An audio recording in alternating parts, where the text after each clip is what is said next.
Hello guys, मेरा नाम है सिमम। आप लोग देख रहे हैं आर्ट चैनल। तो आज की इस वीडियो में हम ड्राइंग करने वाले हैं ये वाला।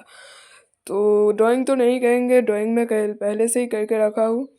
मैं करूँगा अभी स्केच। तो और एक बात, अगर वीडियो पसंद आए तो लाइक कर देना और चैनल पर नया तो सब्सक्राइब कर देना, ताकि मैं और भी ऐसे ड्राइंग वीडियो आप लोगों के साथ शेयर करते रहूँ।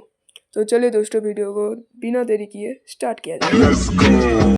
और मैं इस ड्राइंग के लिए जो भी मटेरियल का यूज़ कर रहा हूँ वो है एक A4 साइज का शीट्स पेपर, और एक है 10B HB का और 2B का एक रूल।